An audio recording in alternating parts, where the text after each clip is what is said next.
check. 1, 2, step in the ring. Lights up, crowd buzzing, let the anthem sing. This ain't no game, this the real thing. Yo, welcome to the jungle, sports for you stage. Steel chairs, bright lights, feel the rage. Body slam harder than thunderclap skies. Sweat drips, blood spills, fire in their eyes. Ref count slow, crowd screaming fast.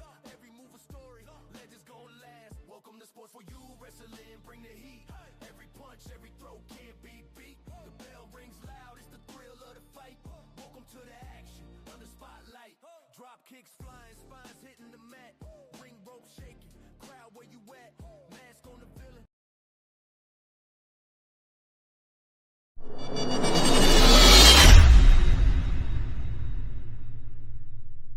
This ain't no game, this the real thing.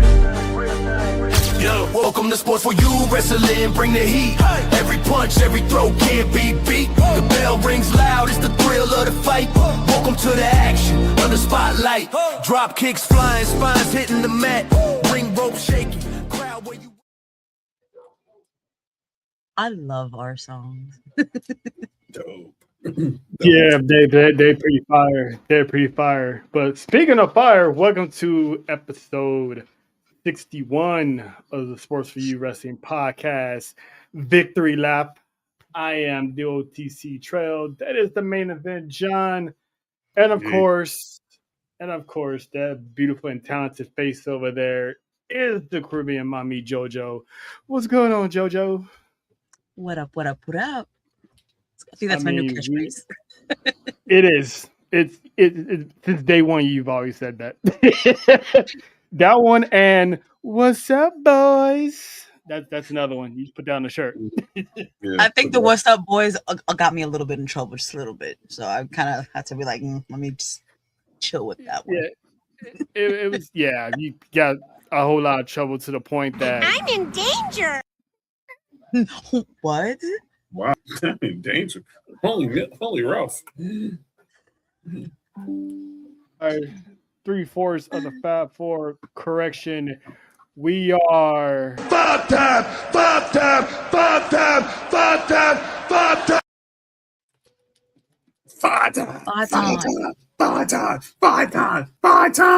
the ucey Award winning Fab Four. If you don't know, go back and watch the ucey Awards this past Saturday, hosted by the Dynasty crew. Shout out to the ladies over there in the island. We ran them up. We ran them up as John has on his finger. The proof is in the pudding. We ran up the numbers. We got 5 on them, and shout out to the honorary 6 from Nessa because she snagged one from the Humble Roses podcast. So shout out to La Madrina. So we running this. We told y'all because every time we do, you know what I mean? But how's everybody? How's Everything going good. five-time Wednesday night? You know what I'm saying? I'm tired, boss. Dude, I'm tired. We all been tired. I mean, we don't get tired of saying that we 5-time. No, we're gonna wake up from our sleep and be like 5-time. Good night. 5-time. Yep. 5-time. I'm saying, But we 5-time. this weekend is a highly anticipated yet bittersweet weekend, and that is we are going to witness the final match of one John Cena. Can't believe this time has come. I mean, he announced it last year, kicked it off the first Raw in Netflix over here in our neck of the woods, me and John's neck of the woods in LA. Inglewood to be exact. Went through the entire year, and here we are. I mean, this is going to be exciting, yet sad, but it's also going to be the land of opportunity. But we're going to get to that real soon. But let's talk about the opportunities that some people have been having to improve their promo mic skills these past couple of days. And let's start with one one of JoJo's favorites. She's actually the brother-in-law of JoJo, and that is Baby Solo. Mhm. You know what? You know what? I like me some Solo. Love me some Solo. Yes, yeah. The dude has been a comic relief. He's also been an enforcer. He's been everything, but lately this boy has been cooking. All of the Usos have been cooking these past couple weeks, but Solo in particular has stepped it up a notch. Like John JoJo, this man went. He went that. Shout out to Faith in the comments already. Yes, Five yes, time. yes, ma'am. Five time. Yes. Five time. Five time. Say it again, Faith. Five time, five time, five time, five time, five time. Yep. Yep. From the OG himself. But he cut a promo on the Wyatt Six on SmackDown, and he addressed Uncle Howdy, and basically told him that this is he's not Bray. Basically, I mean, it's still too soon to talk about Bray because it's not that long ago that the man passed away. So that's always gonna be an open wound. But the man went diabolical. Yeah, And that was. and that Bo leave line at the end, that was the cherry. It was the cherry on top. Like, John, how did you feel when you heard Solo's promo that he cut and invoking the name of Bray Wyatt? This dude cut to the white meat. You know the crazy part? I don't even think that was the most diabolical part of the promo. That was personal. That was the stat. That was that gut check right there. Obviously, remind you, you're not your big brother. You're not. You might not be your daddy. They're both Hall of Famers. Well, Bray will be, but obviously, his dad, and prayers to him and his health, are Hall of Famers. Well, that last mic drop, I know that you're going to get into. It was that last mic drop that did it for me, bro. Because that was the knockout punch. That was Tyson when he knocked out Peter McNeely. That's what Solo did with that last shot. He went very old school and grabbed the machete and went shiang. Okay. I said what I said. Or should I say both?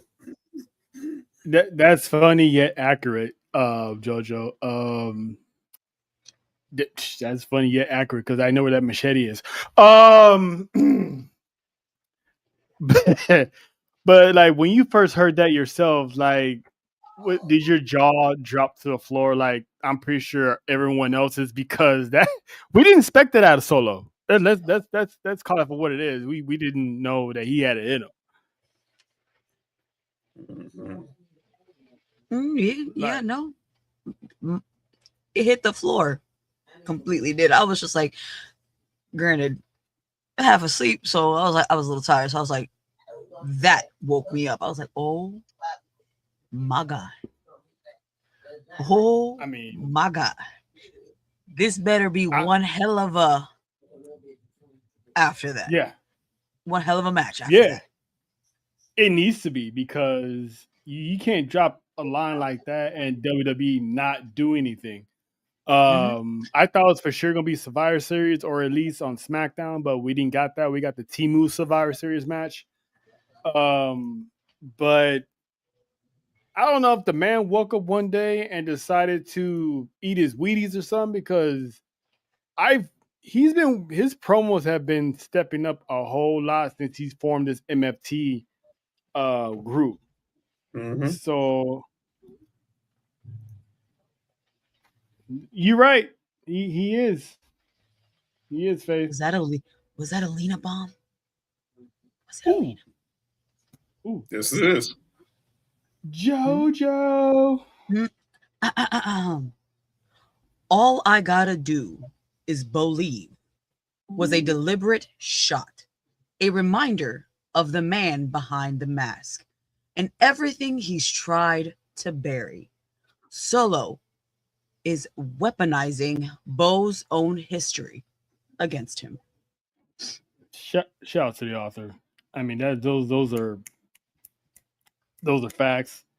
And that's a hit around the head. Solo's being slept on right now, which I'm glad that he's coming out of his shell, because now, I mean, let's not forget what happened with him and Gunther a couple weeks ago. They put on a banger, which I was not expecting them to do. And Faith said if anyone doubts that Solo is the best in the bloodline right now can blow her. I know a guy that, anyway.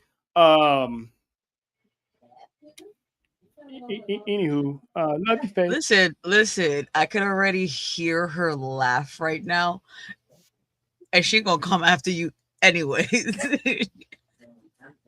And I can hear him going, yeah.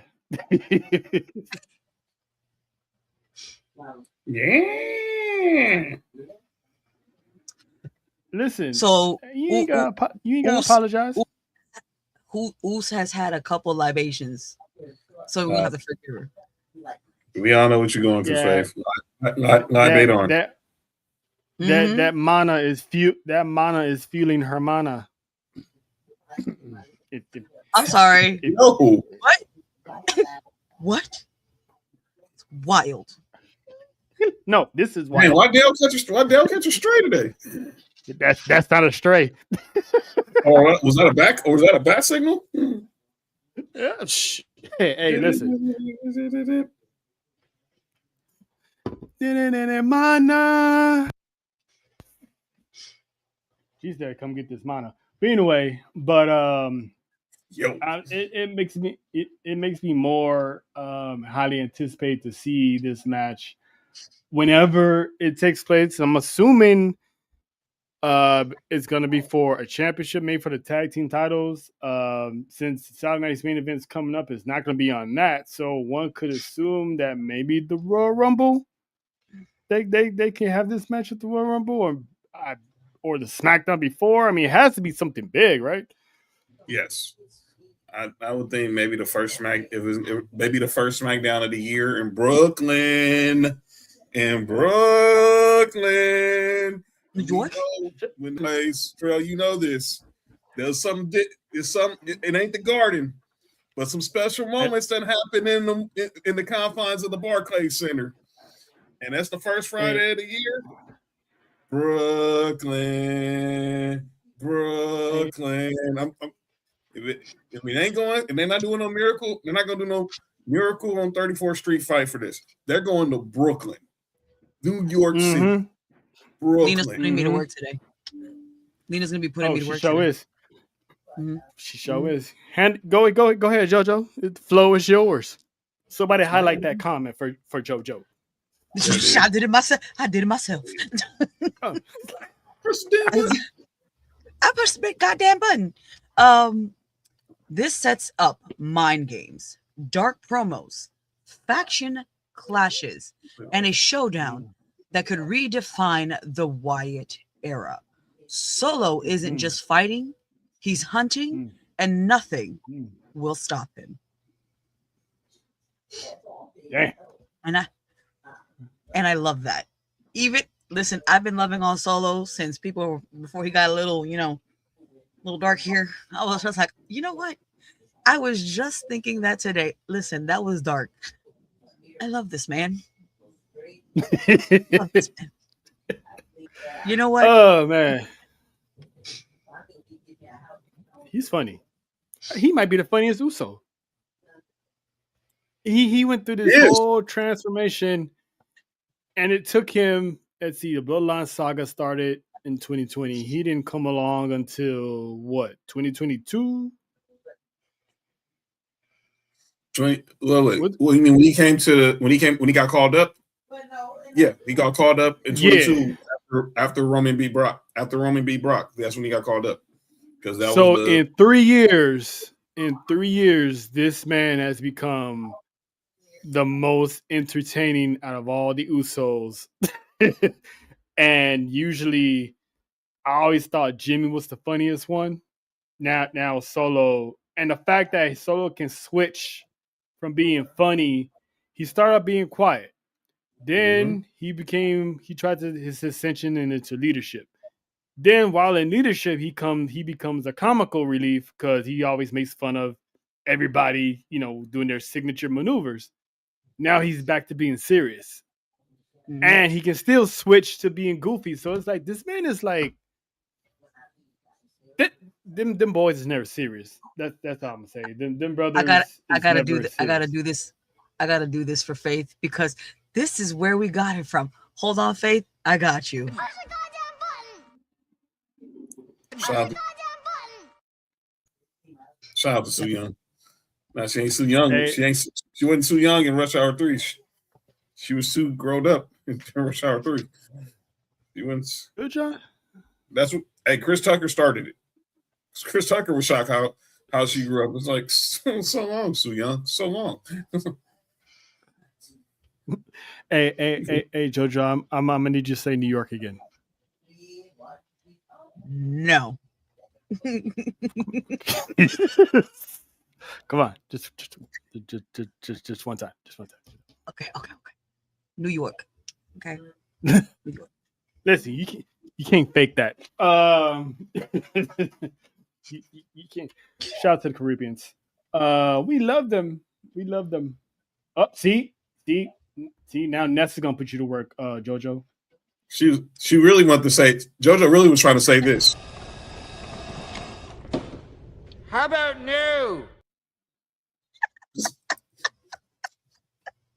Oh. Tribal Chief in the house.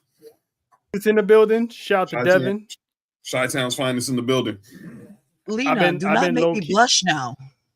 I've been low-key invading his streams the past couple of days now. So shout out to Devin. Dude is amazing. Exactly. That's why I wanted to hear New York one more time. New York. What up, Rico? What up, though? Rico in the building. The 313 is in the back of the house. But listen, I did say earlier all the Usos have been stepping up. Solo stepped up. Now he stepped up, but on Monday something reopened. Yes. The boys is back in town, so to speak. Yes. Penitentiary has reopened, and that means that signified that the tag team division is back as a forefront topic in wrestling again in WWE. And they've been put on notice. Okay, they've been put on notice. Jey Uso. You know let's start with the one that has the vested interest in all this. The baby mama / wifey / sis-in-law. JoJo, the Usos is basically the primary reason why you're back in wrestling anyway. So how do you feel that, one, the tag team division is back on lock, and two, the Warrens of the Uso Penitentiary are back on Raw? I am excited because that means I came at the right time to see all this. I love this. I've been dying. I was like, listen, I want to see these two together because I missed it the first time. If there's a second time, I bet you this is going to cook because now we've got some matured Usos. You know what I'm saying? Some whoop-ass Usos. And I don't know lie, a lot has happened since then. So they coming for the next. They're coming for the next. They're coming for everybody. And let's see. Lena Boss. I better go get my jogging suit. Tag titles mean more when the Usos are in the mix. Prestige, legacy, dominance, they bring it all. And they sure, and they will. Now, as a lot of people has been saying the same thing what Rico said, that it was like kind of weird that Jay crashed out a week before and now he's back eating.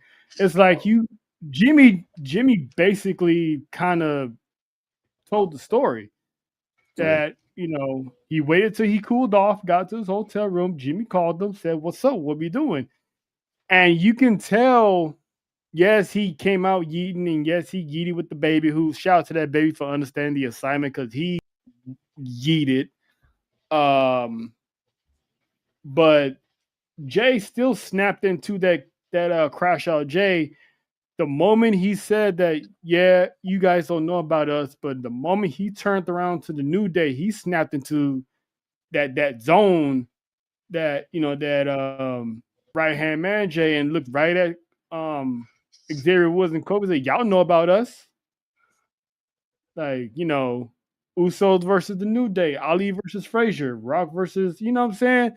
So he pretty much ran it down. And I'm telling you, if you haven't seen it, JoJo, Google the history between those two tag teams. Who? The Usos and oh no, I went down that rabbit hole already. I went down the rabbit hole already. Yeah, go ahead. I can't wait. I can't wait for them to get there. And it's crazy. Yeah. Me and John, I tell you, that is like one of the most entertaining feuds of all time. Probably up there, top 5, if not top 3 tag team feuds of all time, because welcome to the Uso penitentiary, so then I can put you in my penitentiary. Thank you. Yeah, because they're on the neighbors. Same block, aka next door. You know what? It's just a bridge between two houses, because second I gotta live with my mans. Yeah, that's true. That's true. That is true. Because let's see, where is it at? You walk in for the Uso penitentiary, but in some cases you stay for the.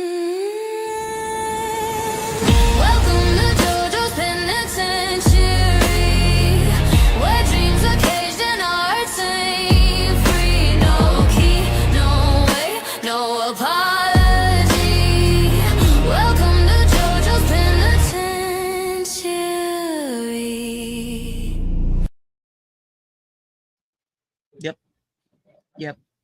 And you do. Ooh, can I read Faith's? Please? We got faith bombs now? Yeah. I can read it.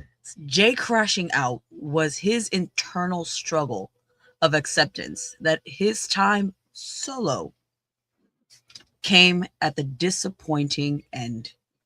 He, for years, was pegged to be the one to carry the bloodline to the promised land. And he realized heavy's ahead the world's the crown, and it takes that level to carry that. And as of right now, Roman's the only one that can still do it. So he took that. He didn't. I mean, it's better he crashed out then, went home, thought about it, linked up with his brother, like, all right, well, if I can't smash everybody by myself, then me and my brother are going to do what we do best and smash on everybody in the tag team division. So I can't wait for that to happen, because it's only a matter of time they getting those tag team titles. It's only a matter of time. But in the meantime, John, what does this mean for the tag team division as a whole? Because eventually the Usos are going to be showing up on SmackDown too. Well, we know they're going for the world tag titles first. Put it like this: 3 rings. one for Big Jim, one for the main event, and I'll let y'all figure out who the third one is for. And without saying, if you know, you know. But this, I'm just agreeing with everyone in the comments. This is going to be the shot in the arm the tag team division needed. It's gotten stale, obviously, with how things since the New Day's reign didn't really have the heel run as champions as we thought they should. Obviously, SmackDown's tag team division was going on with the WWE tag titles, but that kind of frozen with the Wyatts. This is the adrenaline rush, like Rico said, that the tag team division needed. And I think, like you said, it's from Raw, it will carry over to SmackDown. But the fact that we're in 2020, about to be in 2026, and we're going to probably see Monday night. We're getting the Usos and the New Day in these latest chapters of their careers on Netflix. Monday, there it is.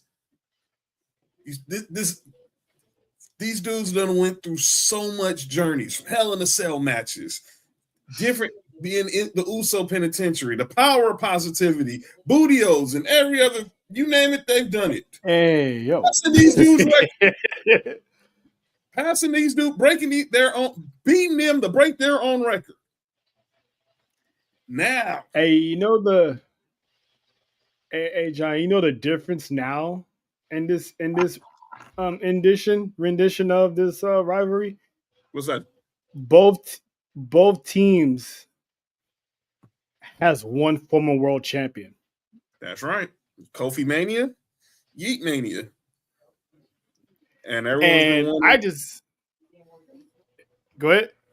And everyone's been wanting to see Woods and Jim have their solo moments. I wish Woods and Jim was able to. I mean, I guess to an extent, Woods did win King of the Ring, so he kind of had a solo moment. He went one-on-one with Roman Reigns, so he had that marquee match on SmackDown. I wish Jim was able to win something before this reunion happened. I mean, who knows? It might happen later on down the road. Only time will tell, but I kind of wish he had his moment, but he pretty much held it down on his own. But my question is, for everyone in the chat, for John, for JoJo, if the New Day are what they say they are as the greatest tag team of all time, why did WWE need the Usos to put the tag team back on the map? Why? If you're the team, why you need somebody else to bring it back to the map?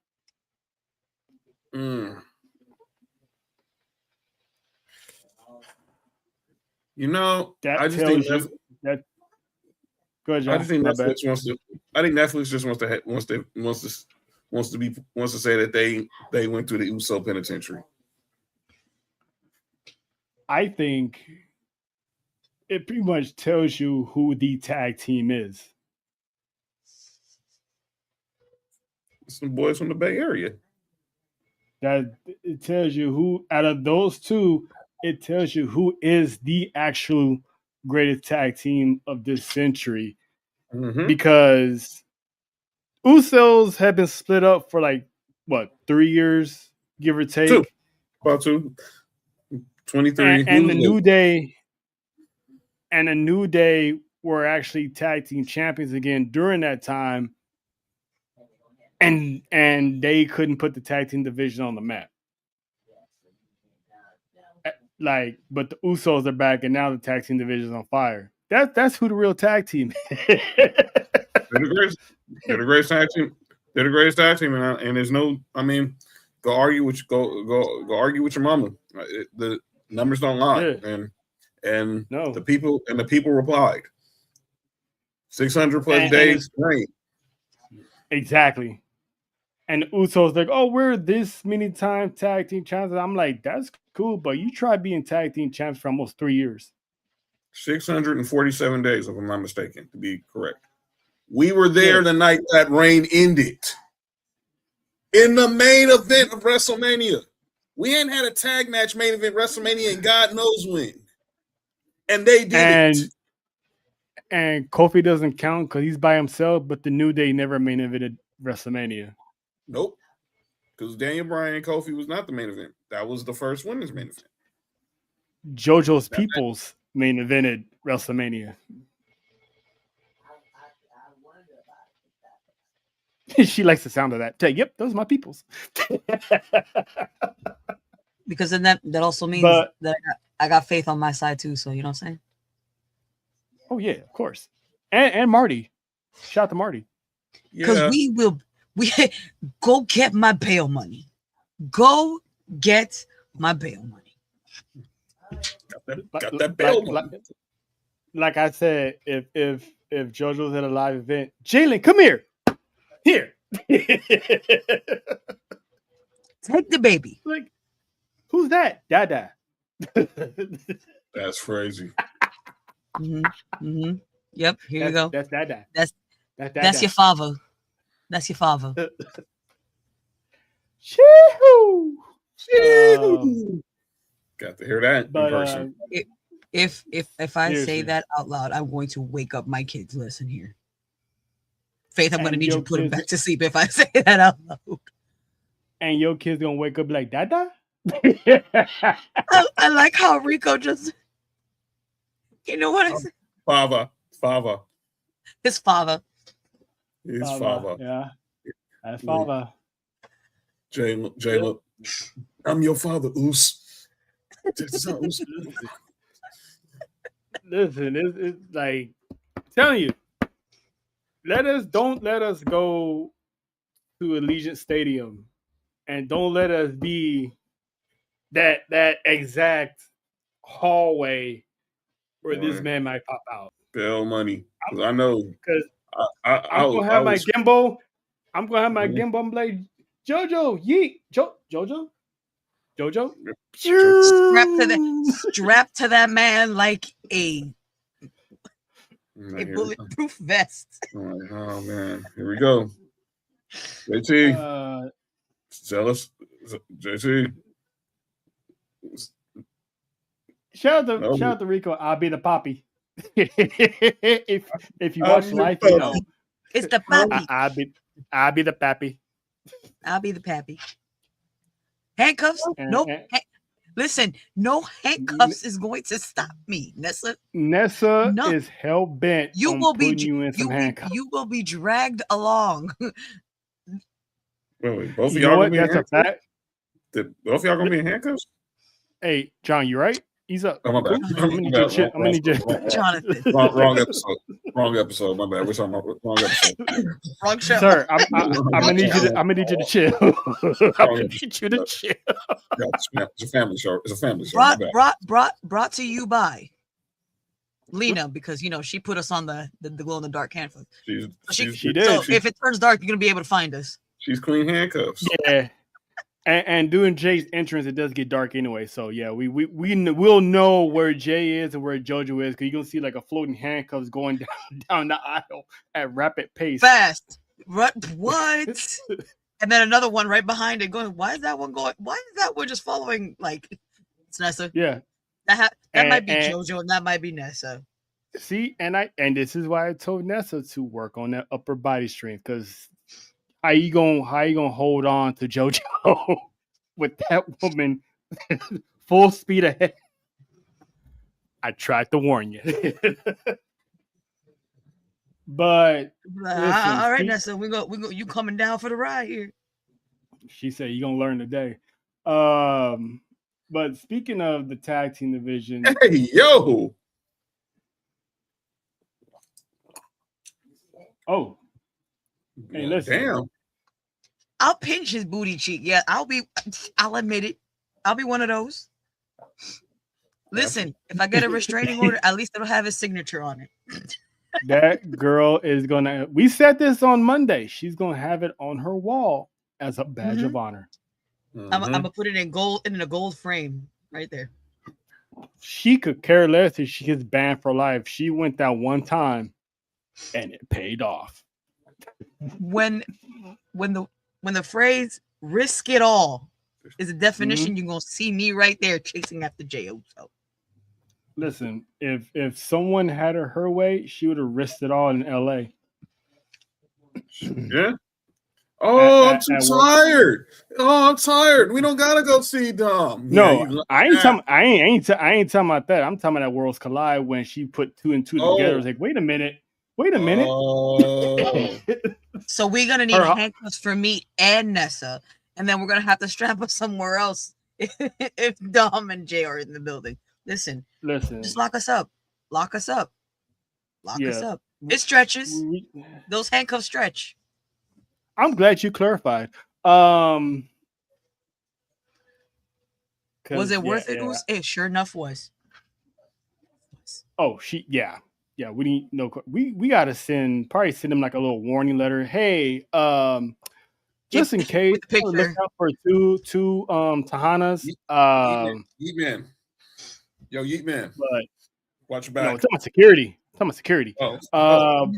Be on the lookout for 2 Tejanas. Try to stop them at your own risk. You might want to sign a waiver. Make sure you got your medical coverage. Seriously, because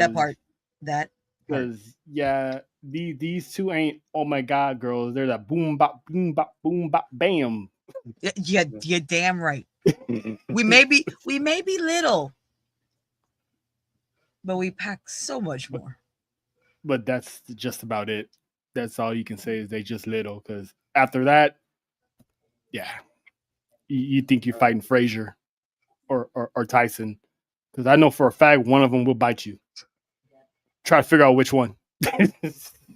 Guilty. But the female tag team division, it's also on fire because Yep. She got that trust fund for CCN, so it's gonna go straight to the girls. So shout out to Faith. So how do we feel about the women's tag team division? Because that's kind of heating up a little bit, is it not? A little bit. Yeah, it's more like spicy. Yes, I mean you got Mommy, EO, love those 2. Then you got the Royal Collective, and then you got the Kabuki Warriors. It's crazy up in there. I love me some Mommy. Don't get me wrong, and some, but I am so intrigued with Lash Legend. I bet she knows how to whoop that trick. Let me stop. Stop. Yeah, you about to have flashbacks. You might want to relax there. But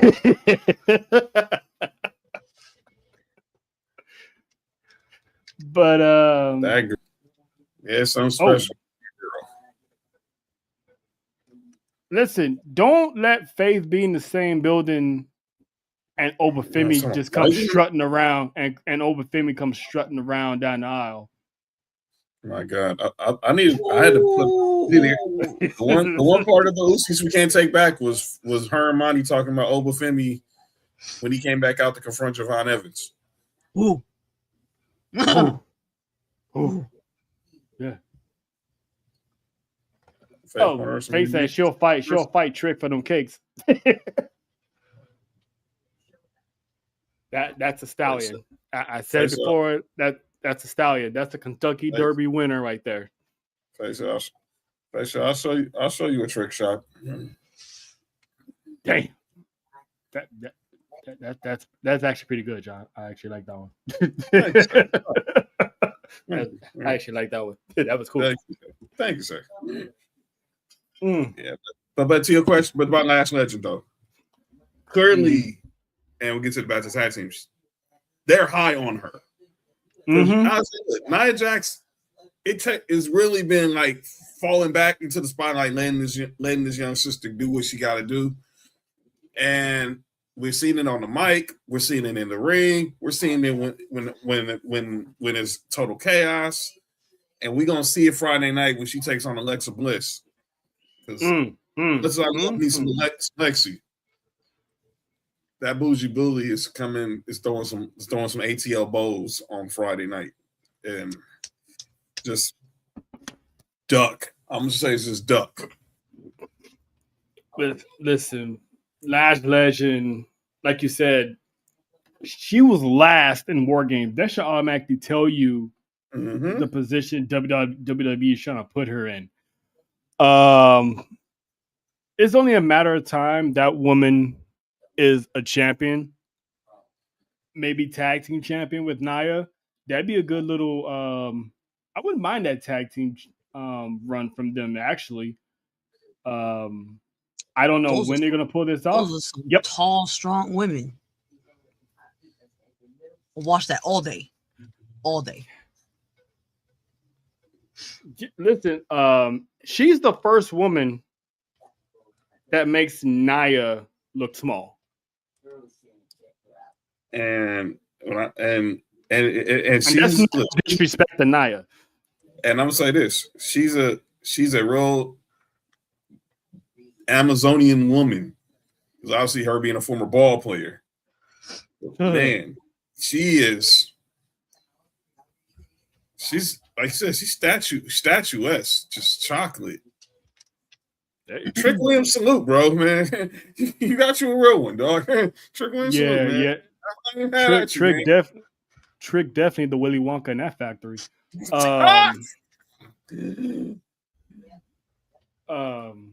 But yeah, this I'm loving this tag team. I'm loving that tag team, and I'm loving the action that's going on in that division. Yes, sir. So I can't wait to see what else goes down, because from what I'm gathering as a whole, WWE is putting back the focus on tag teams, because you got the Creeds coming back. The War Raiders just showed up out of nowhere. Yes. You still got the New Day. You got the Usos. You still got the Wyatts on the other side. You got the MFT. They can split one of them up.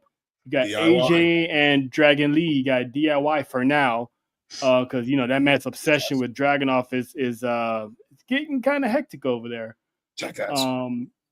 Los Lotharios, I'm pretty sure eventually they're gonna come back. So they're started. And actually, before I get off topic, on a side note, shout out and congratulations to Willow Nightingale and Hardy Cameron for being the first ever women's tag team champions. The babes of wrath. I mean, I'm happy for Willow. That woman deserves the recognition and championships since forever. Amen. And Harley Cameron, that's a testament. She's like, Harley Cameron's like the AEW version of Chelsea Green. You just want her to succeed. And protect her at all times, please. Yes, that woman is talented. She can sing, she can act. She's good with puppets. Take it however you want it. Take it however you want it. She's just talented. But it's funny though. That's wild, but it's funny though. I got one phrase for this, for what Lena said. I think a lot of people were going for Tony and Mina Shirakawa. I mean, who wouldn't? But they the vets. It wouldn't. Titan Queens. But it was. Or Amazons. It was like, I'll hit you with the death by snoo snoo.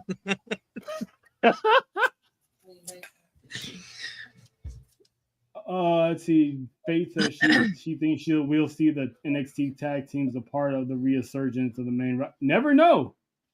I do. Never know. I bet you hate the fact that Fatal Influence is still together. Eventually, they're going to go after some tag titles, Faith. I know. Mm-hmm. I mean, even though Fallon does have the Speed Championship, but yeah, they can go for the tag titles. It could be a group. I mean, you still got Lyra and Bailey. They're getting in on the fun too. It's just a plethora of tag teams going on right now. But if you ask a certain 3 women in a clubhouse, even though they ain't got the gold, They still feel the tag team division and the women's division still begins and ends with them.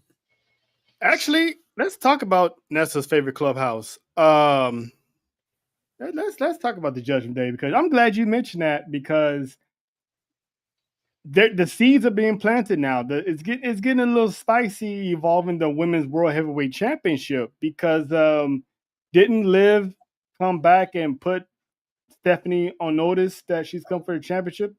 She sure did. And what happened a week later? Raquel still wants that shot. And again, personal shout out on behalf of myself, on behalf of JoJo, and on behalf of Nessa. Thank you, Raquel, for long darting Nicole into the pole. We Kansas City ain't seen the past that good since Mahomes won his last Super Bowl. We appreciate that. That was hilarious. So shout to Raquel, because she can never do no wrong. Brava. In the Texans top, by the way. And the Texans did take notice. Yes. I mean, Raquel could not do no wrong. But anyway, back to the situation here. Raquel came out and was like, I still want my shot. So she's gonna go on a solo run, and it kind of seems like Liv wasn't too happy with that. Didn't. And Raquel was like, listen, I didn't think I need to run anything by you. So I was like, ooh. I know. Rico, what the heck, dog? Nikki Mom Pants is a dart. Dog. Mom Pants is... Nah, man. Tights, Mom Pants. That's insane. I know one man that loves those Mom Pants. Yeah, you'll talk to him tomorrow. Oh, my God. Hashtag Mom Pants. Oh, man. That's funny. Back to you, OCC. Yeah, we got our hashtag spokesperson in the back, so we're gonna need that trending worldwide. Hashtag Mom Pants. So that's funny, dude. That's so funny. we have man panties. Mm-hmm. No, we have. I said what I said. John, we gotta keep that same energy. If we endorsing Mom Pants, it man panties was for the man panties. Fair. Wave the white. That episode on the map. So shout out to Dora. She was actually at SmackDown on Friday. So shout out to Dora.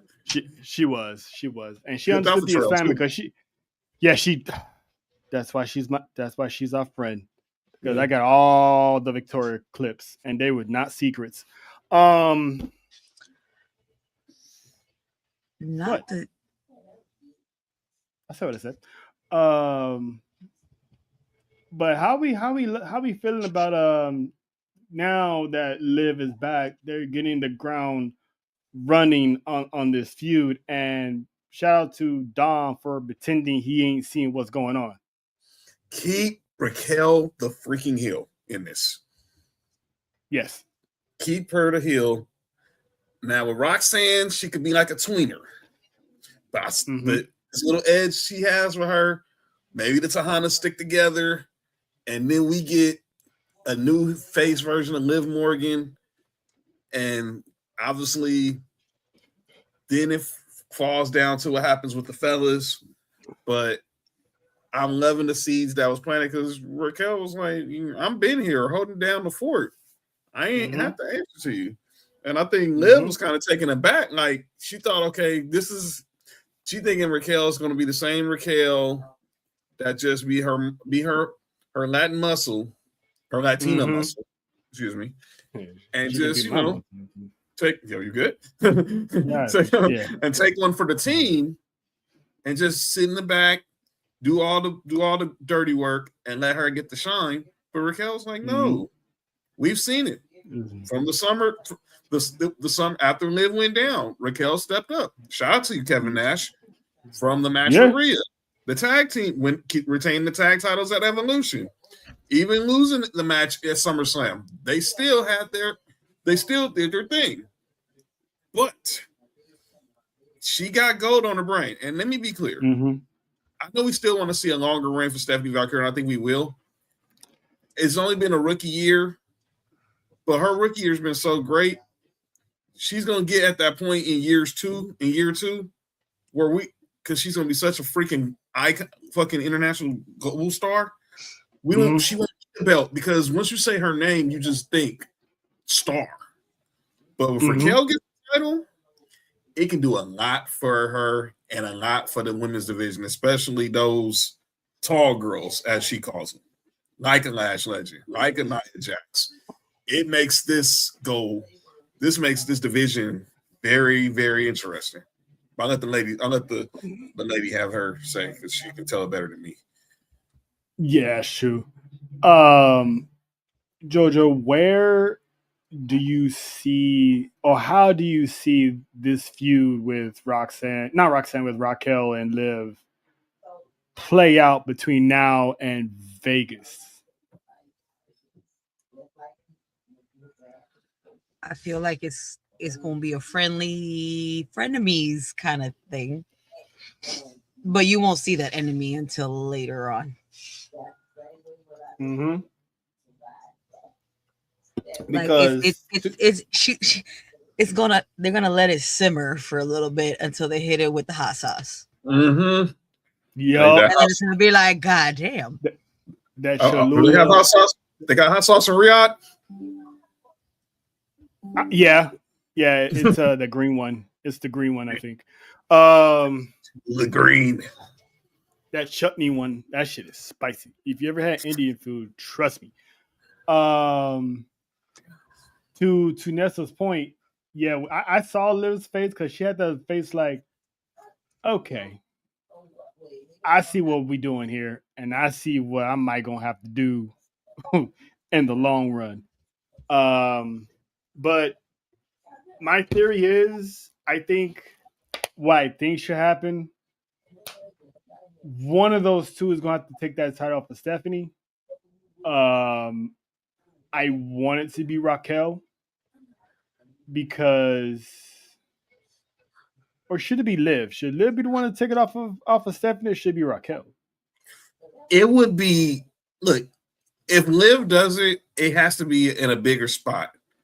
It has to be a real big spot because I think that's why I have my theories of if she wins either the Rumble or Elimination Chamber.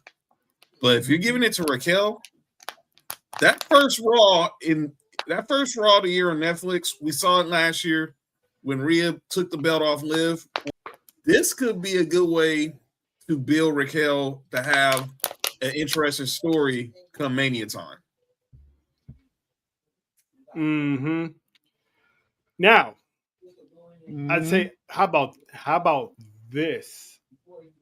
I went to the Netflix premiere. Rhea Ripley, Liv Morgan. Liv Morgan lost World Heavyweight Championship to Rhea Ripley. Mm-hmm. What if they WWE pulls that and have Liv Morgan get her full circle moment and beat Stephanie somehow for that Women's World Championship? And let's say if they do that,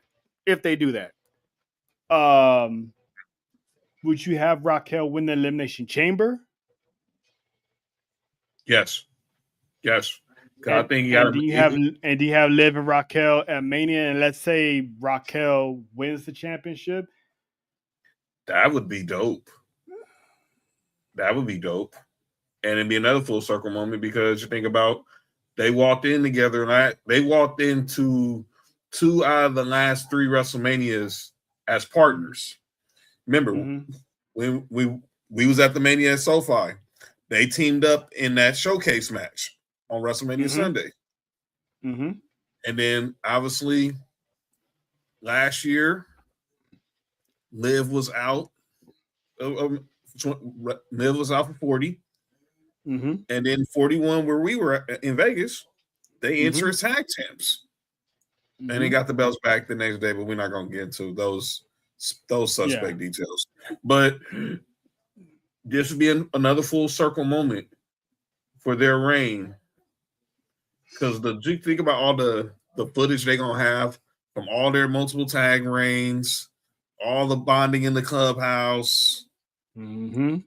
Then that moment when she tells Liv, I didn't know I had to speak to you, and that dramatic pause music is going to hit. And we're going to see the image of Liv Morgan's face when she sees that reaction and be like, ooh. So yeah, I think all the chips is on the deck. All the chips is on the table. And as Faith and Lena talk about it, how about to Nessa's theory? Let's say, because they got rid of the Money in Bank pay-per-view. What if they have the Money in the Bank at Mania? Liv wins the Royal Rumble, goes for Steph. Raquel wins Money in the Bank. Someone could cash in that same night. Well, I think they're going to have. Let me correct one thing. They're still having money. Remember, I'm assuming. I think that will only work for next if it was the Saudi one. Because they're going to have it in New Orleans. That's right. But and that's all the way in September. But your theory sounds more better because obviously we don't know what could happen between Mania in April to Money in the Bank in September. So many things, dominoes could be on the table. Mm-hmm. What up, Caleb? That's for me. And I made a promise because this is my Disney person. And I'm gonna do it out loud. If he's still listening, is my Stitch? Yes, Disney. Is my Stitch impression when he says hi? You gonna have to hold me back. Hold on seconds before I start laughing. Because this is the first time I do this publicly. I only do this for like my brother and my kids.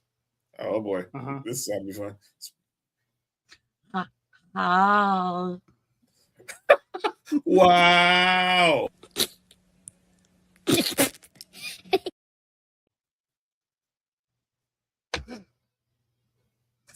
Yeah. Wow. Talents. That girl got talent. That girl's good. Plenty of it. But okay, so it's gonna be in New Orleans. So I kind of don't see Raquel winning Money in the Bank. I kind of see Liv winning it. So your second one. So I think, damn, how would they pull that off? I got Liv winning the Royal Rumble, and maybe unless the world title. Look, we know maybe is the women's world title on the line in the chamber, and Raquel wins, and you still make Steph look good, even though she doesn't win the title, even though she's gonna leave the shy without the title. Or maybe that's what I said. Maybe Liv beats Stephanie on the first Raw of 2026, and then Raquel wins the chamber. We have the match at Mania. Maybe Roxanne helps Raquel win, and then towards the summer, Liv gets her payback, and she becomes a 3-time women's world champion. Because they already got her at the forefront of the women's division. Definitely keep our eye on what's going to happen these final 2 Raws, because we know we didn't hear, because obviously we got the cliffhanger of her going to go talk to Pierce. So we definitely going to have to see if that interaction comes up on camera, if not for one of these final Raws of the year. Neat to build up for the first Raw in 2026. And you have a good night, Faith, and appreciate the love. And if it wasn't for y'all, we wouldn't be. Five time.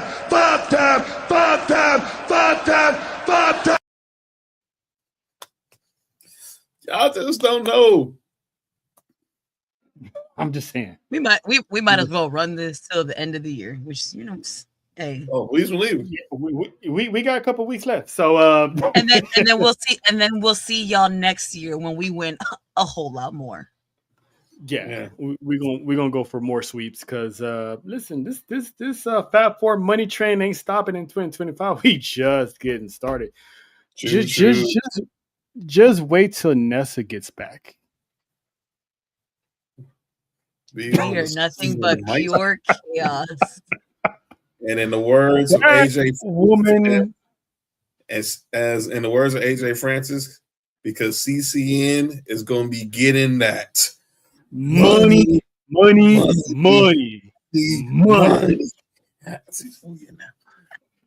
Shout out to you, AJ.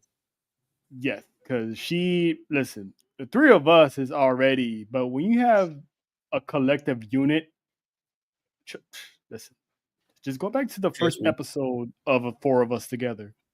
That shit was bananas. It's beautiful. It was a beautiful thing. Y'all thought the Judgment Day had some was toxic. Yeah, but y'all ain't seen nothing yet. Shout the down. By the way, shout the down. Promoted in the new promo. Triple A's first show on Fox, January 17th. But yeah, shout out to Nessa. 2026, she'll be back. And we gonna pick up, and trust me, the plans that we got, especially in the month of January alone, just stay tuned. Just stay tuned. But there's also a theory that maybe Steph doesn't lose until Mania, and maybe we get Liv winning the Chamber or winning the Royal Rumble to be exact, and we get Liv versus Steph at WrestleMania in Vegas. I would not be mad at that. Sign me up. Take my money. Take all of my money. Please. And between now and then, you start getting that split intensified, and eventually you have Raquel and Liv the World Heavyweight Championship, and give Raquel the championship. Give Big Mommy Cool a meaningful title run. I agree. And then just have the summer of Raquel versus Liv. The Battle of Sisters. That'd be the theme of the summer. Because if you think about it, you can have the Battle of Sisters all summer on both brands. Mm-hmm. You can have Liv and Raquel on Raw, and you can have Bianca and Jade on SmackDown. Oh yeah. Oh yeah.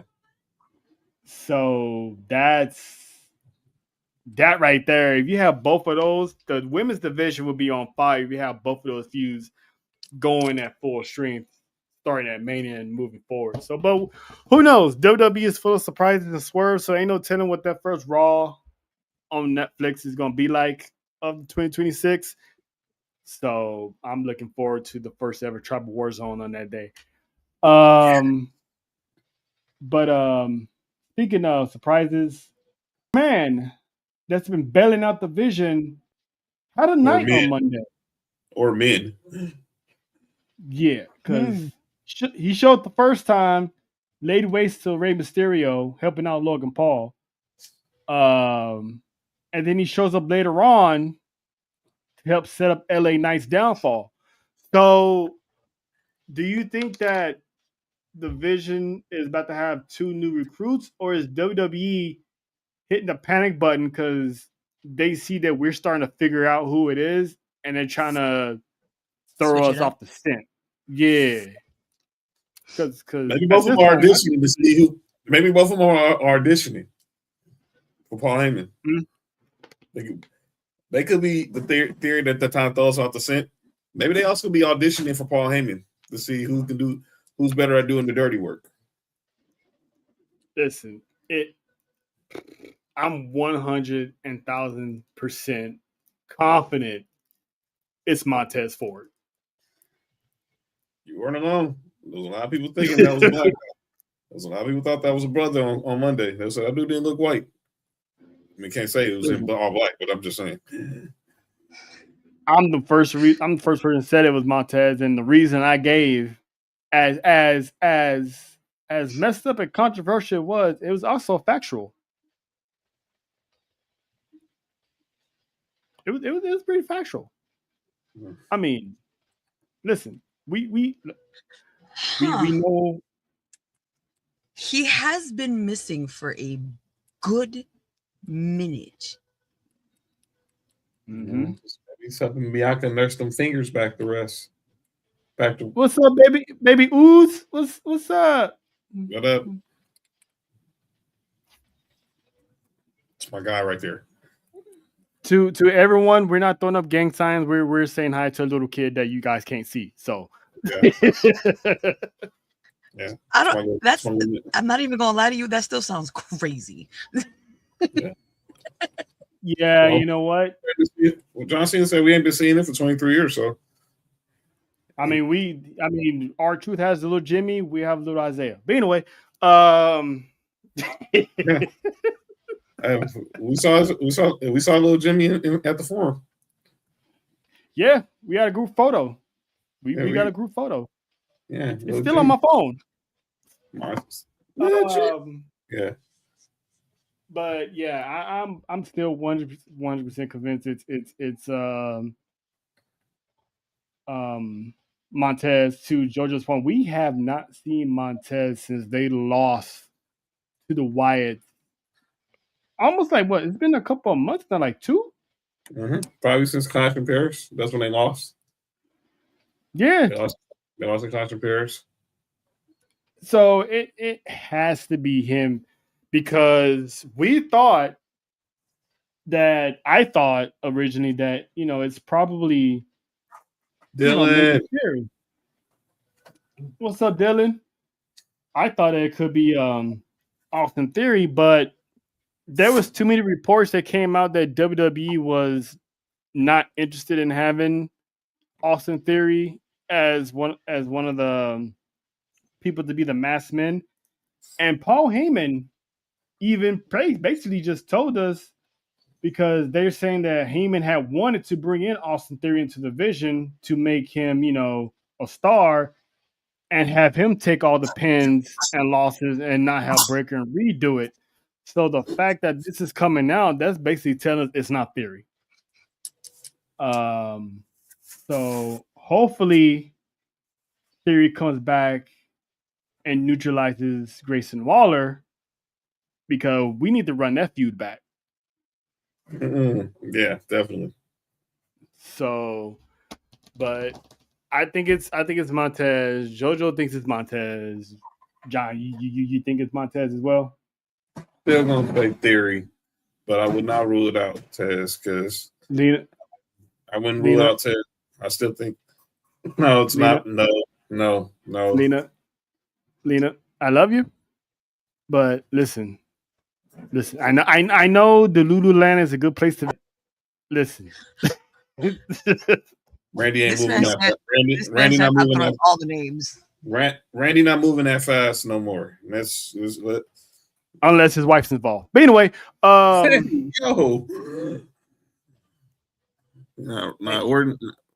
Hey, get you a Latina, you understand? The Viper ain't moving like that. No, it's not. You can even ask Nessa. She loves her some Randy Orton, and she told us on Monday it ain't him. That ain't Randall Keith Orton. If there's one person you can believe, sometimes it's Nessa. Rico said that. Rico says Ethan Page. Not the sometimes. It's lewd. Hey, stop it. Listen, John, you don't want that phone call. Just chill, bro. Chill. We're trying to save you while she's distracted. It's not. But knowing her skills, she's not distracted. But no, we was throwing out names on Monday just for shits and giggles. Like, it was Lex Bliss. It's probably Miles Bourne. It's Miss Iguana. Yeah, we did. We also said Microman. I'm putting this man in the penitentiary just because. It could be Frank from work. That's crazy. Shout out to Frank. Shout out to Frank. Took that punch like a champ. But anyway, but yeah, it's I wonder, we're starting to see more of the masked man. So it makes you wonder sooner or later, are we going to get that big reveal on who it is? And if it's not Saturday night's main event, which I don't think anyone in the division is in action that night, I'm going to go on a limb and say the Raw on Netflix, the first Raw, we're probably going to find out who it is. I don't think they make the unveil until Punk is back. So that's why I'm with you that it's got to be the first Raw. If not, they're not doing it until Punk is back because obviously he's the primary target. Right. Now, we've seen the Masked Man take out Ray. We saw him take out. He helped assisting in taking out LA Knight. But we all know who the target is. We all know who the target is. Speaking of LA Knight,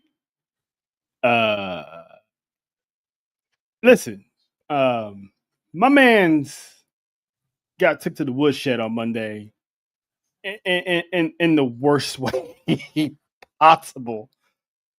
My guy took a spear. He took about 2 tsunamis. And then they dragged him to the back, and this motherfucker channeled his inner Stone Cold Steve Austin. Is like, nah, I'm not done. So Logan Paul and Bronson was like, let's go take a walk. Found them backstage. A walk. Oh, they walked that man down. They walked him down to the depths of hell. Because, like JoJo said, LA Knight tried to take it low, and them boys took it to hell. Because I did not allow those passes. Right? A tsunami on a car roof, like, that hasn't been done. LA Knight got packed up out of here, so ain't no telling when we're going to get LA Knight back. I know it's storyline. And to the people that saying that he's getting buried, no. He's not, because listen, this man has multiple years left on his contract, and so he ain't going nowhere. Another Lena bomb. Lena, you're putting me to work today. Oh, my bad. Go ahead. It says they buried the talker so the killer could rise. When LA Knight returns, he won't be asking for the mic. He'll be handing out consequences. Yeah.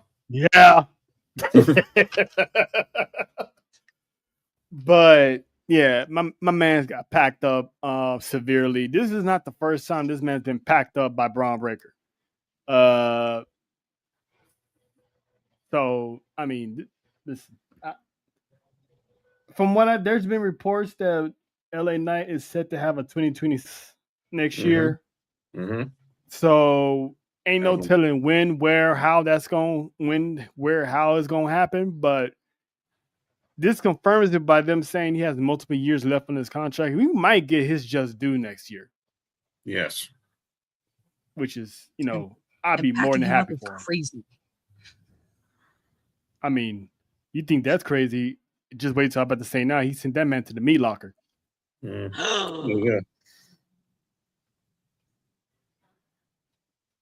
It's wild. That's crazy. To the meat locker. Same. Yeah, man. Wild, Trump. Hey, man, listen. That's what happens when that's what happens. You fuck around and go. Fuck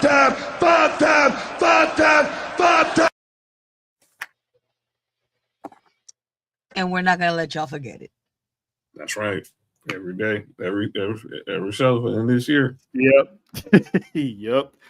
But hopefully LA Knight comes back. More likely, if they're gonna do this, either they're gonna have him come back at the Netflix first Raw in 2026, or maybe seeing how bad he got hurt. I'll hold him out to the Rumble. Yep. Hold him out to Saudi. That's it. I'll hold him out to the Rumble. Don't bring him back in the next couple of weeks. Bring him back when they get to Riyadh season. JT. Oh yeah, JT, you gonna hear this again? You gonna hear? JT. It's just that whole sentence alone. Like, Oh, you know what I'm saying? You know what I'm saying? you know what? I had a response to that, but you know what? I'm cool. I'm cool. I'm cool. That's what she said. Yeah, she did. Hey, JT, I didn't forget this time. My boy. Tell him something, yo. And I just did. You're welcome. Yeah, she did. I got you, JT. I got you. Listen, but yeah, so prayers out to LA Knight because listen, he's had a rough 2025. So now you mentioned CM Punk. Now, how are we gonna if Roman is going after the World Heavyweight Championship? He didn't necessarily say he's going after Punk. He's going after the World Heavyweight Championship. How do we go about getting that title off of Punk? Does he lose it at the first Raw of the year to badass Braun Breaker? Yep. And then you go to the Rumble, gets eliminated in the Rumble, goes to the Elimination Chamber, Chicago, wins the Chamber. You think he's gonna go for Braun Breaker, but maybe he wants to be WWE champion. I think he goes. I think he goes for Cody because I know everyone is assuming that Sami Zayn is a lock to win the Royal Rumble based off of his nationality and all that stuff. But if they're gonna hold the Royal Rumble in Saudi, I'm gonna need the Tribal Chief to win the Royal Rumble. Book his ticket to WrestleMania. Smash whoever's champion with the help of the Usos. So they all will walk out of WrestleMania holding gold. Yeah. As long as they take out the Braun bitches, we okay. That'd be the straight money shot. All them at the top of the stage. And the Shout pyro. to the money shot. And the pyro. And all the pyro. And the pyro is just firing from every angle in Allegiant Stadium. Mm-hmm. With the ones in the sky and the belt in the sky as well. You think come January 31st that the Tribal Chief is gonna should win the World Rumble? I think so. Mm-hmm. Jess. It's gonna be a Uso Rumble. And I can't wait. Now we got done with talking LA Knight getting packed up in the meat locker. Yep. It's not gonna get old. I know. It's still wild seeing it every time. Oh, got another Lena bomb. Jojo. Which one are we reading? The last one. The one about the cinema. Mm-hmm. Especially winning as baby faces, and the crowd behind them. Cinema. That Caribbean accent, cinema. Thank you, Jojo. Now that's gonna be some that's gonna be some good shit. But now we got done with Monday Night Raw. Talk a little bit about SmackDown. Now we're here to talk about Saturday. Mm-hmm. And that is one last time the GOAT will take his victory lap as Saturday night's main event. But let's go through the actual other cards first, because I feel like I was telling you this earlier today, John, that it feels like the theme of Saturday night's main event is opportunity. Mm-hmm.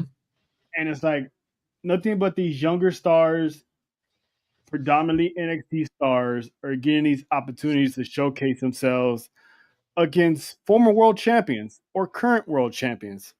So the first one, I'm highly, highly excited to see, and that is Leon Slater from TNA, Javon Evans from NXT, taking on AJ Styles and Dragon Lee. And as of this morning, this match is going to be for the Raw Tag Team titles. So these two kids got a shot to make history in DC. Jojo, you've seen a little bit of Javon Evans, a little bit. You know about the tag team champions.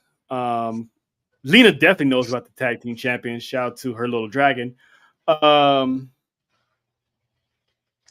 you excited about this match? Who you got winning this match? I'm still gonna. They're gonna keep their titles and whatnot here. Our title winners here. So, but great showcasing for Javon. This man has had a busy couple of months, to say the least. I mean, he's had his whole entire 2025 year since me and John last saw him at Takeover in Vegas. This kid has had a showcasing the entire time, but recently in the past couple of months, he's been on fire with him and Leon Slater. Put on that banger of a Mount for Glory, becoming a tag team at NXT. I've been saying this for the past couple of days. They've been showcasing Leon Slater a lot lately. That means something's gonna happen with this kid. I don't know what it is, but there's no coincidence we've been seeing him a lot. He's still the only TNA star still crossing over. Everybody else kind of stopped. He's still showing up. And it's like, why? In a good way. Not complaining. In a good way. Why? Like JoJo said, it's clear and evident that AJ and Dragon Lee are not losing. But how excited are you to see? Well, yeah, eventually you're gonna see it because you're gonna be busy looking at Christmas lights. But how excited are you about this match? Period. I'm just happy for these young boys, man. These young men, they are really gonna.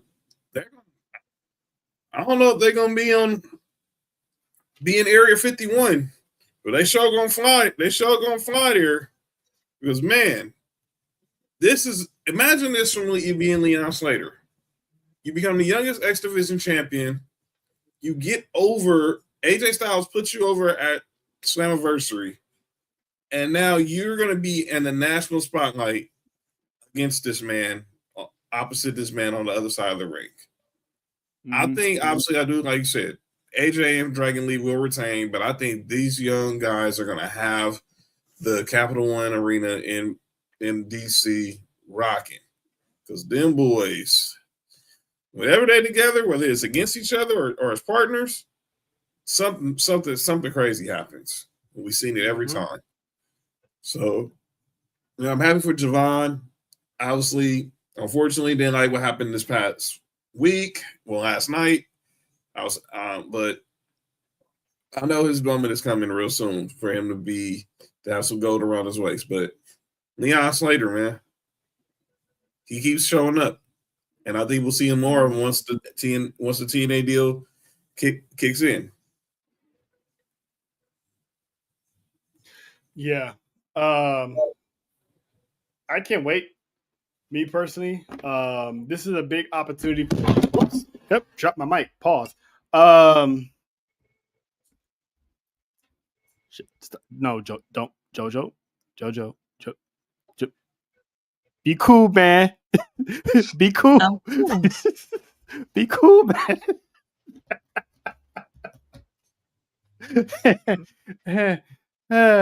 Yeah, these jokes don't write themselves. They just write themselves sometimes.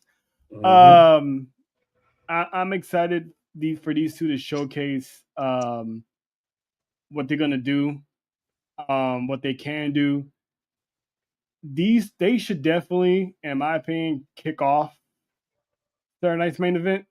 I mean, if you're gonna kick off an event like this, you should start strong.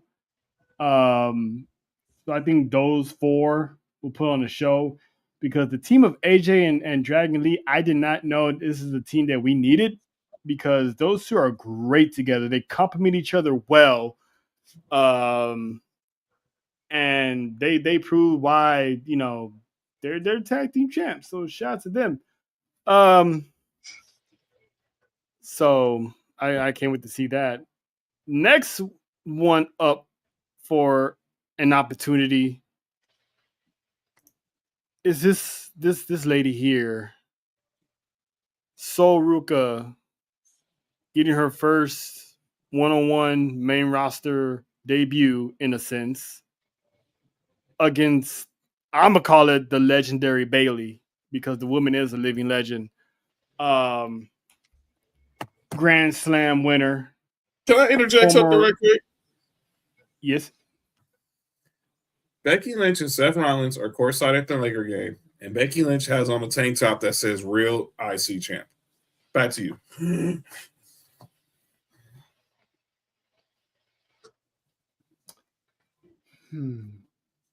And silence says it all. No pop.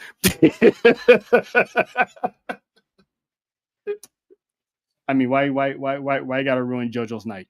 We were just fine. We were just fine. I want to see JoJo was going to get pissed. I was going to see JoJo get fired up. Oh, if you think JoJo's going to get fired up now, just wait till later. But anyway, Sol Ruka, Bayley, this one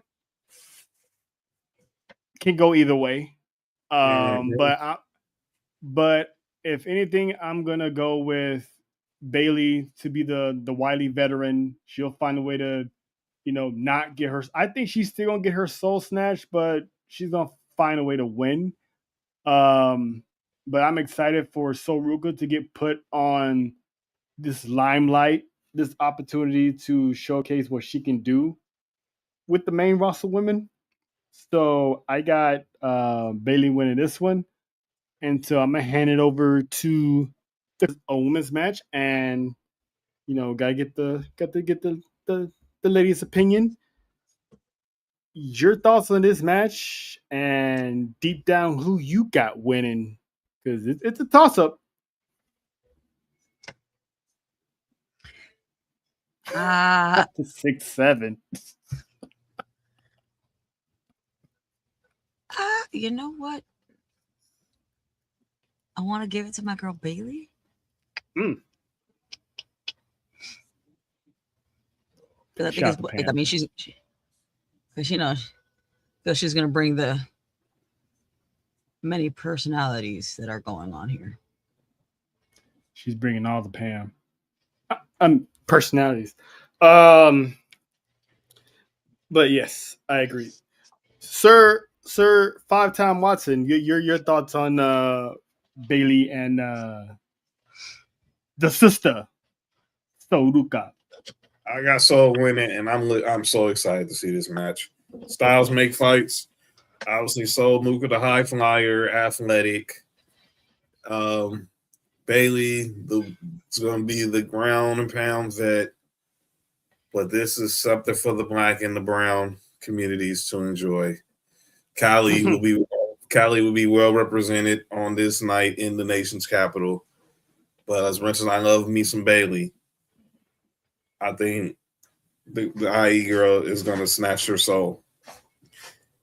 And it's going to, but I think it's going to be a dope match though. When I go back to last night on NXT, she told Zarya to pull up. So I know Lyra is going to pull up. So it could be more shenanigans happening, but I think Sol Ruka gets the dub. But it's going to be a banger match. That might be a match that's still the show.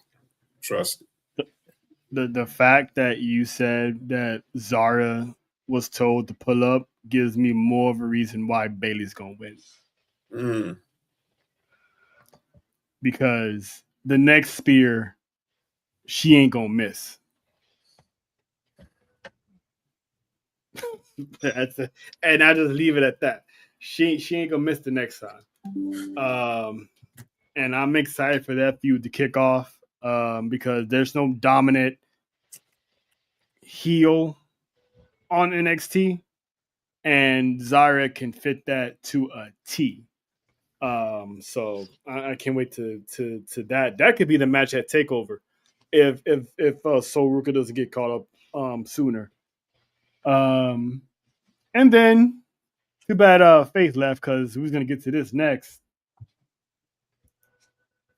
The Ruler. Oh, versus the Politician. NXT two-time NXT champion Obafemi and Cody Rhodes, the WWE champion. ooh. Ooh. It kind of reminds me of Black Panther. Ooh. Ooh. Ooh. Ooh. You both had the demon. But anyway, Not the that line was hilarious. you muscle brained. Sorry. I was gonna start closing. We're gonna go straight to Wakanda right now. Huh? You Listen, both sorry, had the demon. She almost cracked in that scene too. But anyway, I want to. But No, you didn't. this is gonna be. Not. Yep.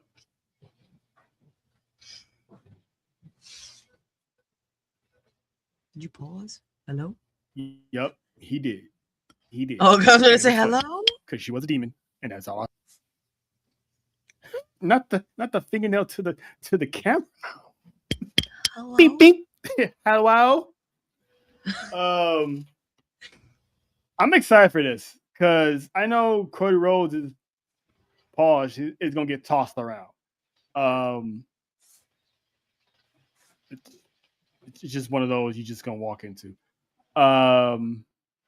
But ain't no way, despite a certain someone in the comments praying to every god in the country, listen, ain't no way Obafemi is beating Cody Rhodes. Nope.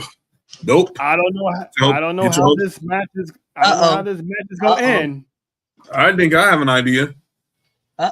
Here we go. Yes, sir. And what's the Watson theory? I think Claymore Country comes to the nation's capital. No, not at all. There's no way. I think Claymore Country comes to the nation's capital. This will not be a clean finish. I'd be shocked if it's a clean finish. He's suspended from SmackDown, but that doesn't count Saturday night's main event. Nope. And he wants to get his leg back for what Cody did the other night. And clearly, Drew McIntyre has gotten under. Cody has made it known that Drew McIntyre has gotten to him. Cody Rhodes, he's gonna get his lick back from Cody getting his lick back. Mm-hmm. Cody Rhodes, Cody. That's what I said. Yeah. I listen. We here. We here. That's why I'm not saying nothing.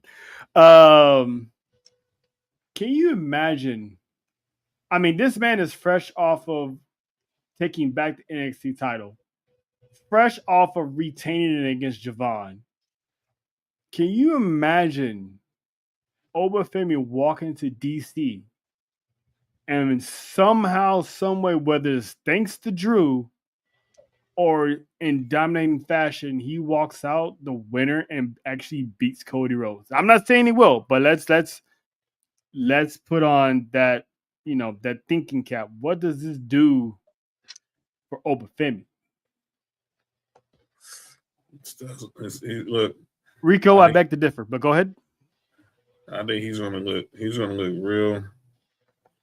Obafemi's gonna let everyone know who he really is, but Cody's still gonna somehow take the dub. But in the end, you're not making Obafemi look weak. This final run in NXT, he's gonna be straight about dominance. So whoever wins that fatal 4-way next next week. Yeah, my condolences, fam. Is it possible for Obafemi to lose? Yes, it's possible, but I don't think it is. But I don't see him losing cleanly.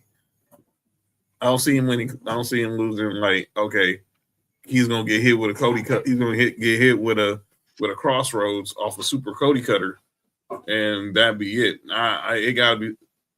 I just smell shenanigans, man. I just don't know what. I just smell shenanigans.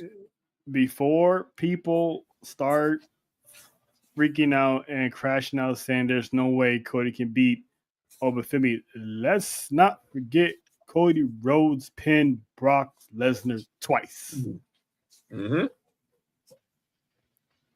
By himself. No help. So it's not out of the realm of possibility that it could happen.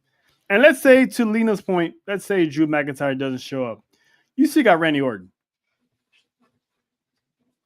That man can pull up from his, vacationing with his wife and just randomly show up.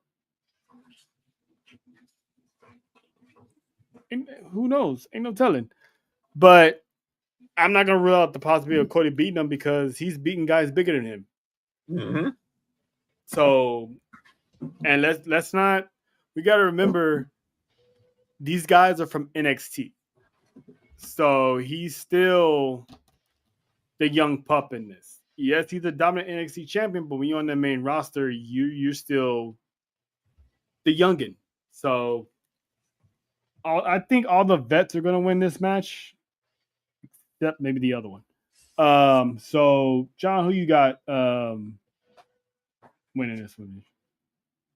I got Cody winning, but somehow I think it's going to be like a disqualification because I think Drew McIntyre is going to come in there and ruin it for Obafemi. And Obafemi's going to get pissed, and he's going to look at Drew McIntyre like he's stepping to... Yeah, you're right, Lena. Over ain't Brock, but if WWE books him the right way, he could be better than Brock. That's a Nigerian Brock. He's probably gonna surpass the dominance of Bobby Lashley.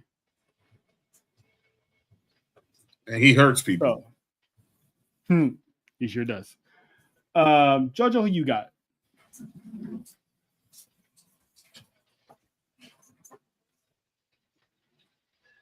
Between Oba and Cody. Who do I got? Mm-hmm. Oba is not gonna get that. It's gonna be fun. I got you there though. Cody's gonna keep this. I like that. That was smooth. Shout out to the Caribbean mommy. Always 10 steps ahead.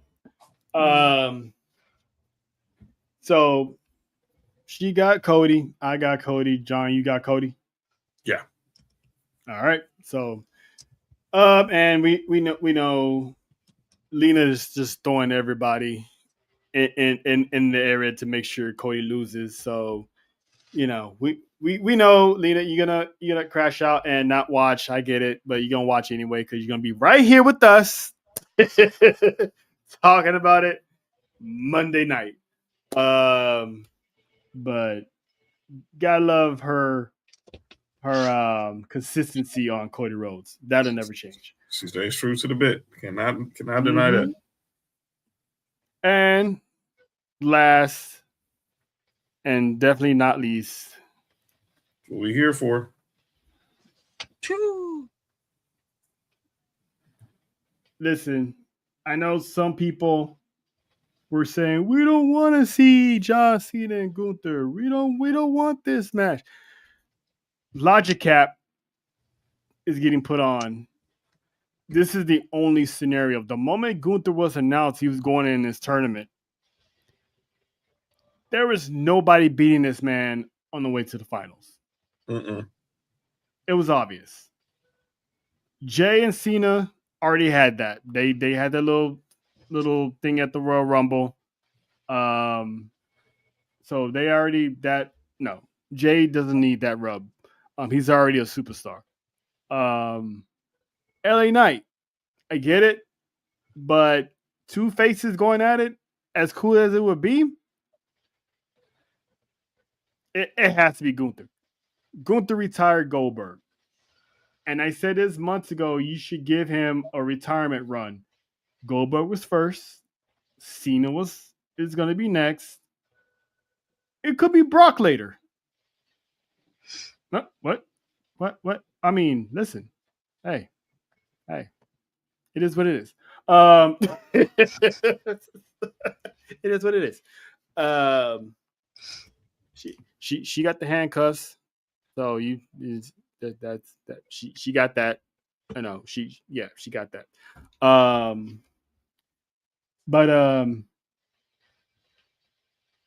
It has to be Gunther.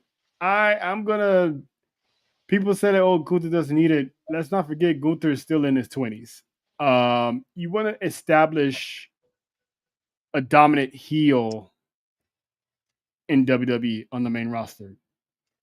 Technically, we don't really have a dominant heel like the end all be. I mean, there's Brock, but he's here today, gone tomorrow. Don't see him again for like another 6 months.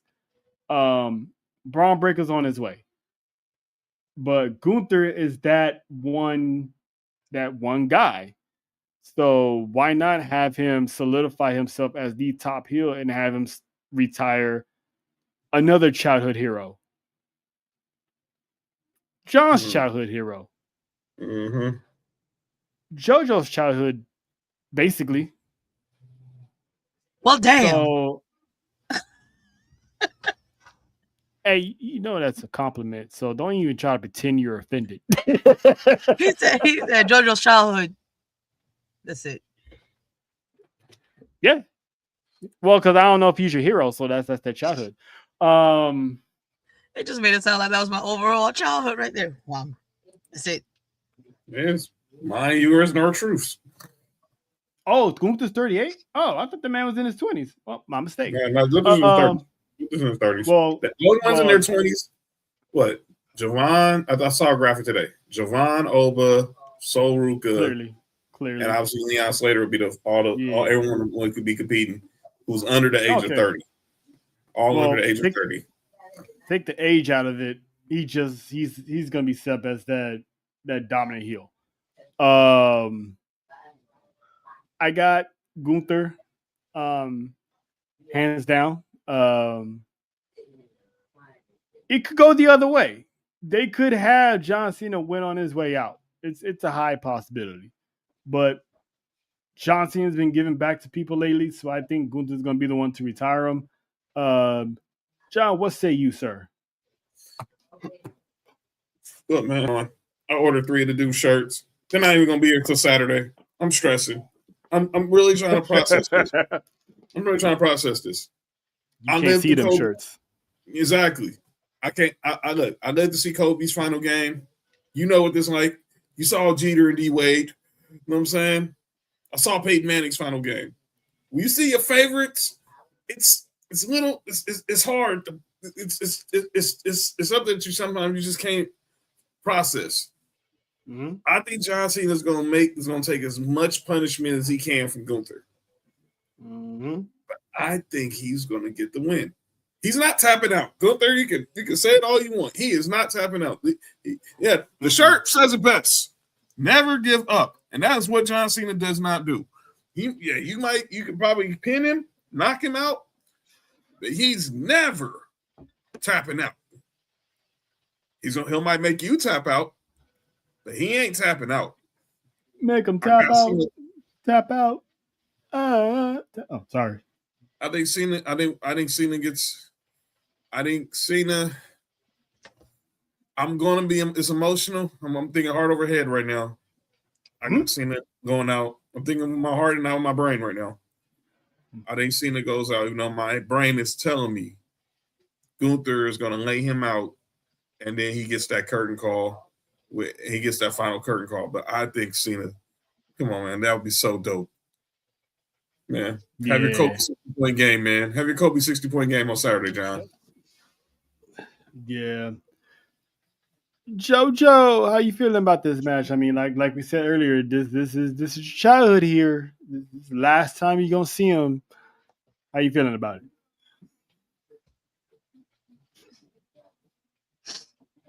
I'm sad.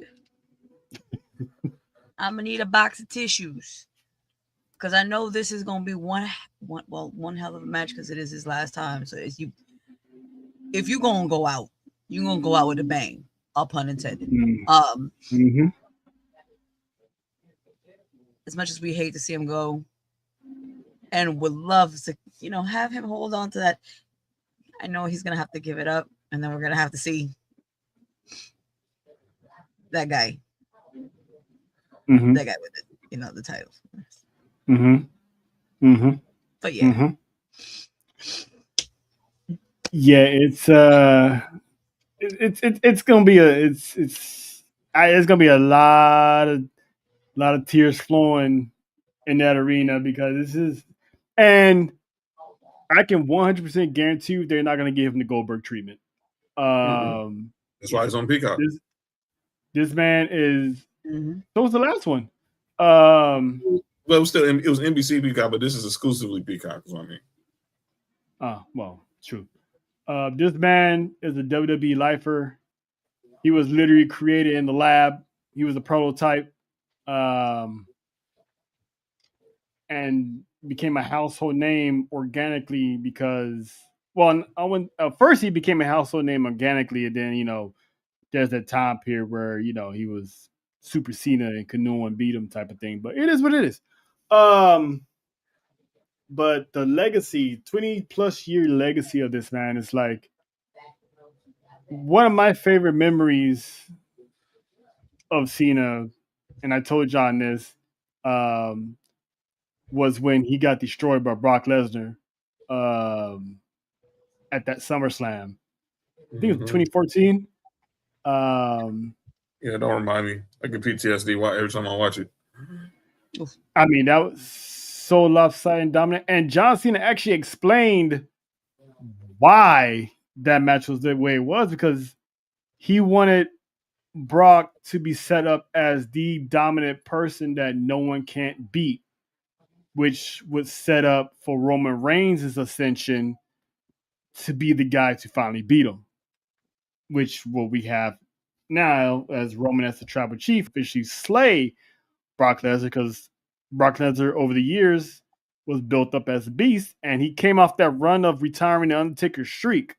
Mm-hmm. So that put him on the level already. So have him destroy John Cena in the fashion that he did, that just built him as he was Thanos. Like when nobody touching that man. So him beating Cena like that, like again, that was one of my greatest moments of him. Was that JoJo? If you have one, what was your favorite Cena moment?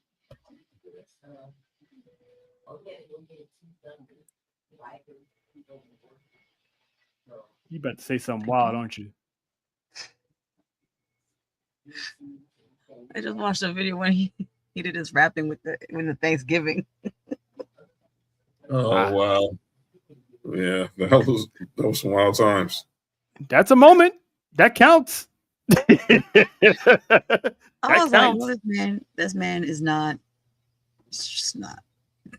Oh, 20-something-year-old Cena. Oh, that dude was wild. He was definitely wild. And then there leaves, obviously, the other John of the multiverse. Your favorite Cena moment, if you can narrow it down to one. Him beating Rock. The rematch. I could easily go. I mean, everyone could go. The sentimental ones go. Him with beating Big Show, beating JBL, get his first titles, making Triple H tap out, beating Shawn Michaels.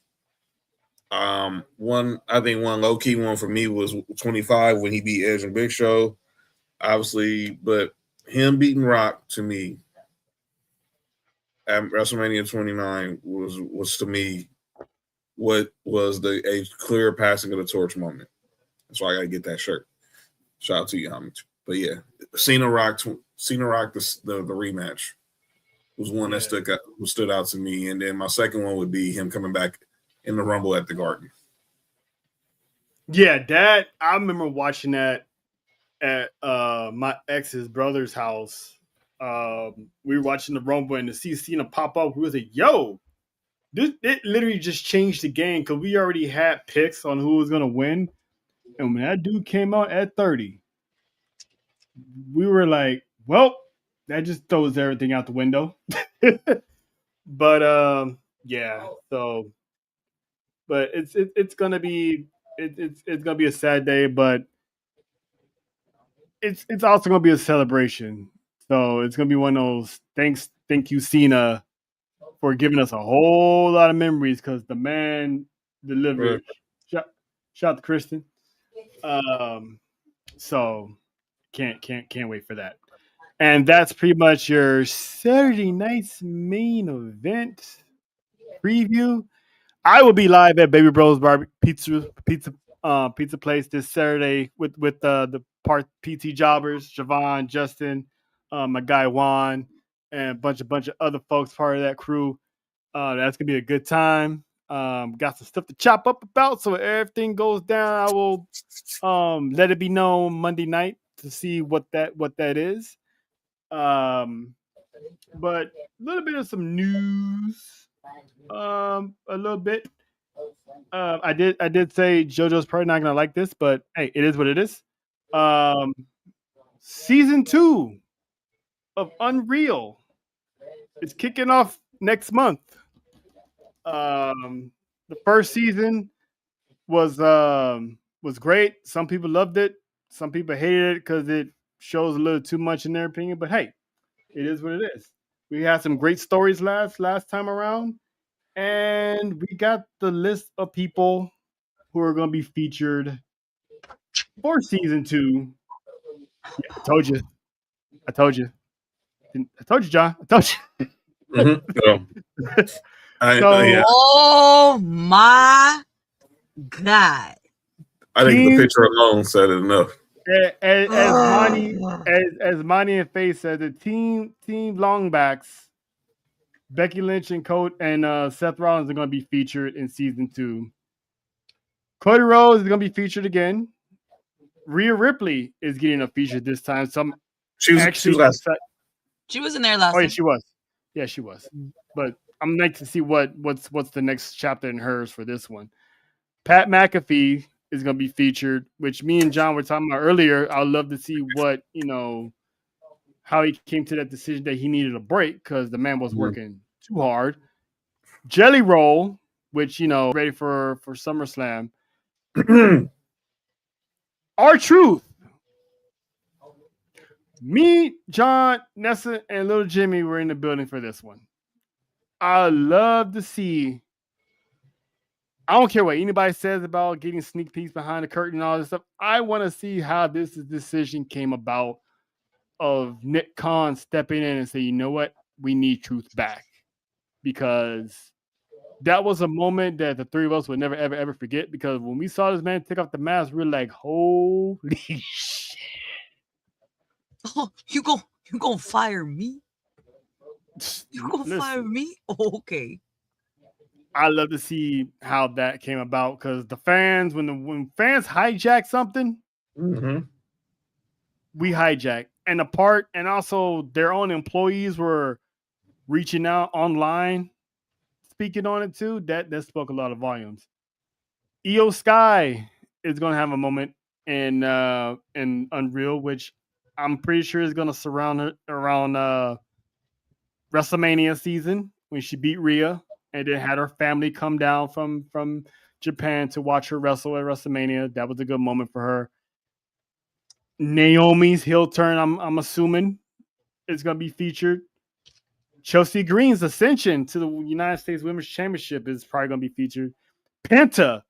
And, of course, Lyra Valkyria. So that's going to be the people getting the focus on the season 2 and Unreal So that's gonna be dope. How excited is it gonna be, John? We're gonna get some in depth from Lyra, Penta, EO, Pat.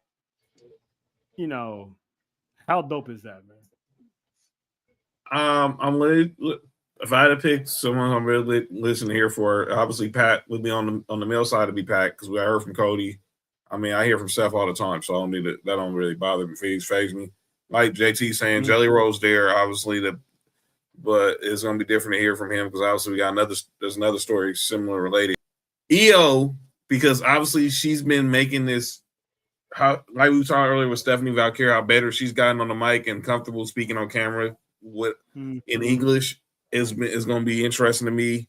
And Lyra, because obviously she's been in the shadow of being a Becky and Bailey. Maybe we finally get to see who her real personality is, because obviously her personality gets criticized and not on camera. So those are the ones I'm really intrigued by. Exactly. Jojo, besides Rhea, are you excited for season 2? Yes. I got other ones that I like too. Love me some mommy. But I'm excited for it.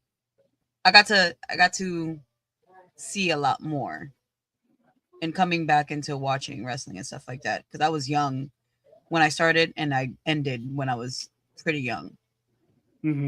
But coming back, it's just like I get to see certain things and it's like I have more respect for it. I recommend anyone who didn't watch season 1 go back and watch season 1 of Unreal. Yes. I highly recommend it. I recommend it if you're really, really interested in to take a peek behind the curtain. If you're one of those that want to keep it to where it is, don't watch it, because it's gonna be like you're gonna be like, oh well, since I know how it works, it's not as special. Don't watch it. But if you really want to know and don't care and you still love it regardless, watch it. And to Rico's point, listen, Becky's heel work has been good. We don't like her. But it's been good. It's been good. I still don't like Crybaby Becky. No. We don't like her, but she's been. Listen, you got John Cena crashing her videos saying she's been doing a good job, and the man doesn't crash people's videos. And then there's other news, but we're gonna probably get into that another time. So, because we're almost out of time and we gotta get to bed, because we some tired bosses here. But program note. Next week, the final Sports for You Wrestling podcast of 2025. New Year's Eve, Christmas Eve falls on a Wednesday, and more likely we're all going to be busy with families or, just showing out somewhere. So we're still going to be back for Travel Warzone every Monday to close out the year. It's just Wednesdays, we're going to be on a 2-week hiatus until we'll be back. If I'm not mistaken, January 7th. Yeah. So January 7th, we'll be back. And yes, we will have Nessa back. So the Fab Four will be back at full stream, causing more chaos for 2026. So with that being said, we will see y'all Monday for some more tribal chaos. And of course, five-time ucey Award winners. Welcome to the